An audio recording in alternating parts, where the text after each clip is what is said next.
करते हैं। सबसे पहले जानकारी आपको दे दें कि 18वीं लोकसभा में स्पीकर को लेकर भले ही पक्ष विपक्ष के बीच में टकराव बढ़ गया हो, लेकिन एनडीए प्रत्याशी ओम बिरला के खिलाफ कांग्रेस ने भले ही के सुरेश को उतारा हो, लेकिन देखिए ओम बिरला का पलड़ा फिलहाल जो है भारी यहां पर नजर आ रहा है।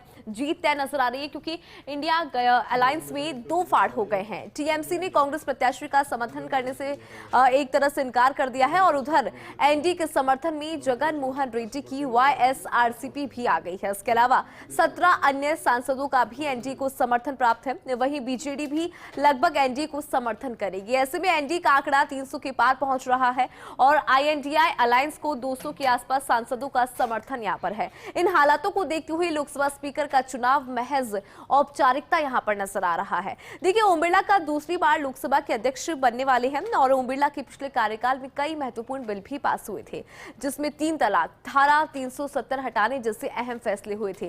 इस बार की अगर बात करें तो इस बार फिर से पीएम मोदी ने ओम बिरला पर विश्वास व्यक्त किया है।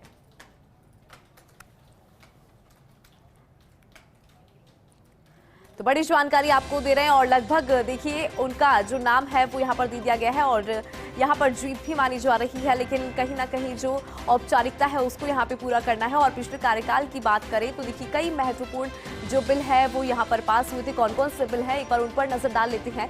3 तलाक, धारा 370 को हटाने जैसे जो अहम फैसले हैं वो पिछली बार लिए गए थे और एक बार फिर से पीएम मोदी ने ओम बिरला पर यहां पर विश्वास व्यक्त किया है। तो स्पीकर पद पर नहीं बन पाई आम सहमति और देखिए एनडीए उम्मीदवार ओम बिरला ने नामांकन दाखिल किया। बड़ी जानकारी आपको दे रहे इस वक्त की और इस बार फिर से प्रधानमंत्री मोदी ने उनके ऊपर विश्वास जताया है।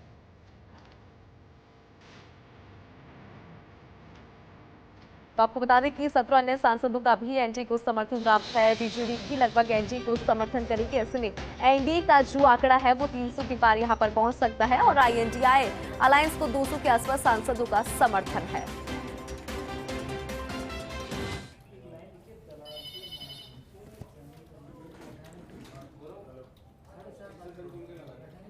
सिंह जी का खारगे जी को फोन आया।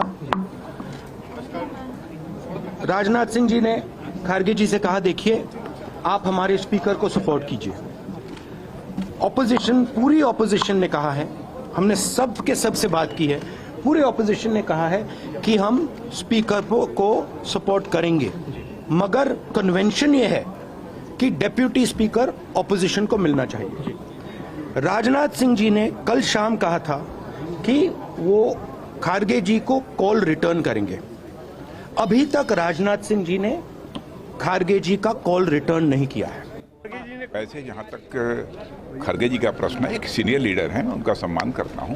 कल से लेकर आज तक उनसे 3 बार हमारी बात हुई। ऑपोजिशन के जितने फ्लोर लीडर्स हैं सबसे बात किए हैं। स्पीकर का पद को लेकर के आज तक चुनाव नहीं हुआ और स्पीकर किसी एक पार्टी का नहीं होता है। स्पीकर पूरा सदन का संचालन करने के लिए एक सर्वसम्मति से बनाया जाता है।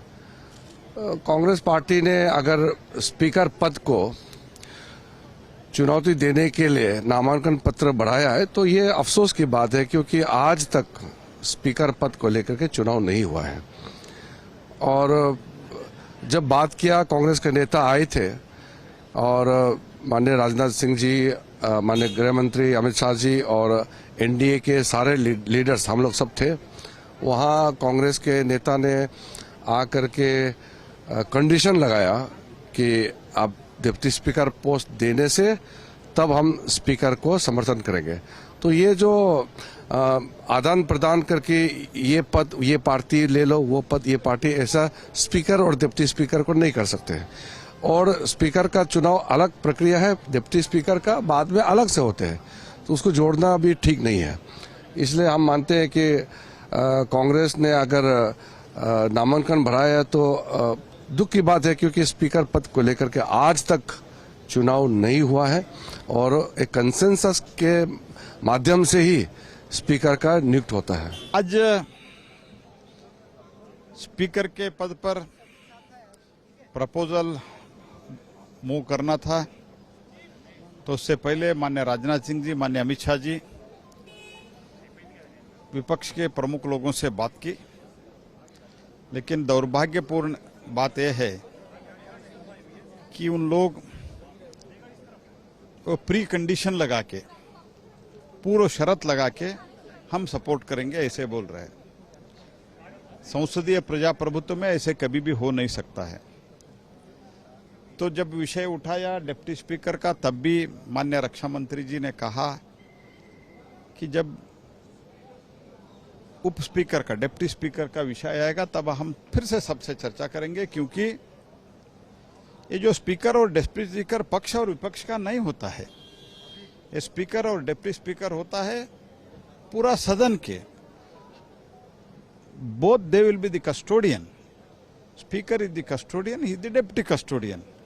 तो इसमें एक बार चुनने के बाद पक्ष और विपक्ष नहीं होता है। लोकसभा के माननीय अध्यक्ष के रूप में सेवा करें, और सुबह भी माननीय खड़गे जी से माननीय राजनाथ सिंह जी ने चर्चा करनी चाहिए, पर वो किधर व्यस्त थे, तो उन्होंने कहा कि वेणुगोपाल जी आपको बात करेंगे। लेकिन जब बालू जी और वेणुगोपाल जी से बात हुई, उसमें जिस प्रकार से एक पुरानी मानसिकता है कि हम डिक्टेट करेंगे टर्म्स को, उस मानसिकता को फिर से दिखाया गया कि नहीं, शर्त है कि पहले लोकसभा का उपाध्यक्ष कौन होगा वो पहले तय करें, फिर अध्यक्ष के लिए समर्थन मिलेगा। इस प्रकार की राजनीति को हम की निंदा करते हैं, और मुझे लगता है कि अच्छी परंपरा ये रहती है कि लोकसभा निर्विरोध एक सर्वसम्मति से अध्यक्ष चुनता, तो लोकसभा की भी मर्यादा अच्छी रहती, सभी पक्ष का उसमें योगदान रहता। देखिए, सर्वसहमति से ये किसी पक्ष का ये चुनाव नहीं होता है। स्पीकर का जो पद है वो पूरे सदन के लिए होता है। ऐसे में आज़ादी के बाद मुझे तो नहीं याद कि इस तरीके के पद को लेकर चुनाव हो, पर जिस तरीके से विपक्ष की इस बार भूमिका रही है और शर्तों के साथ जिस तरीके से विपक्ष सामने आया है कि आप डिप्टी स्पीकर के पद पर सहमति कीजिए, जबकि हम सब लोग उसके लिए चर्चा के लिए तैयार थे, पर उसके बावजूद शर्त रखना, उस पर अड़ना और इस तरीके से अपनी भूमिका को निभाना मुझे नहीं लगता कि उचित है। बहरहाल जीत सुनिश्चित है, अगर चुनाव ऐसा होता भी है, उसमें कहीं कोई शंका की बात नहीं है।